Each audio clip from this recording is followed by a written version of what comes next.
Parce que, en général, l'univers donne, tu sais, encore, c'est organisé, hein,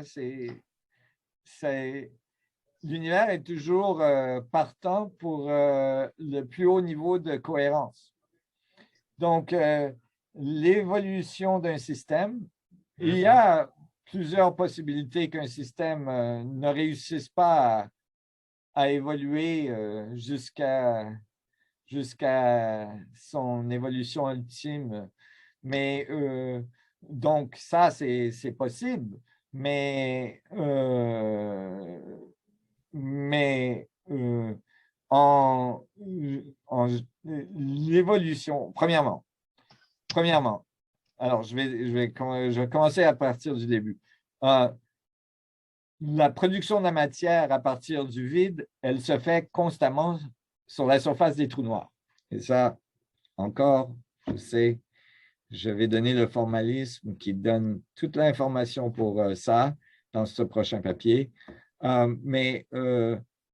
Donc, la matière elle se forme constamment. Évidemment, si on comprend ces mécanismes et on peut les reproduire dans un laboratoire, ce qui est très possible à partir de ces équations, clairement, on peut faire de la matière.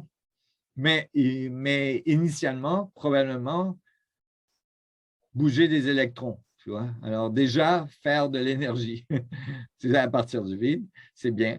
Ça aide beaucoup déjà. Alors, tu vois, l'évolution, elle se fait de façon à ce que la conscience soit au niveau de la technologie qu'ils ont. Tu vois, il y a la possibilité de s'autodétruire, mais espérons que le stress espérons que le stress du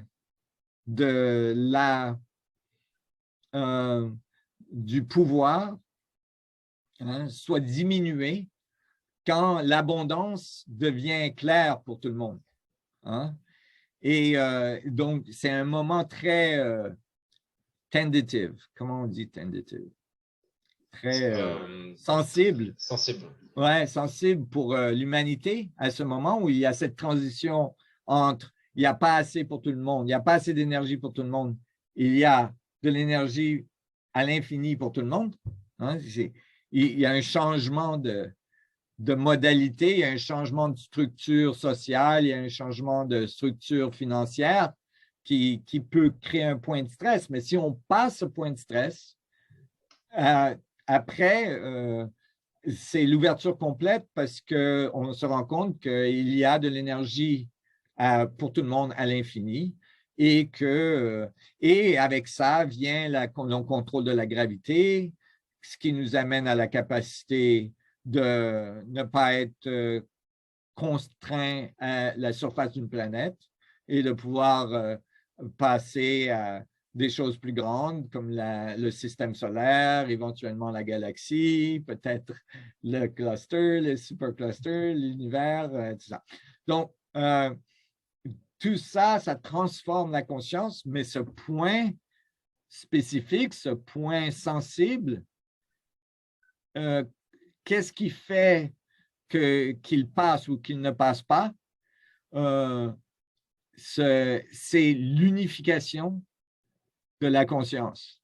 Pas juste l'unification de la physique. L'unification de la physique est un très grand support pour cette unification de la conscience. Mais ce que je veux dire par l'unification de la conscience, c'est la simple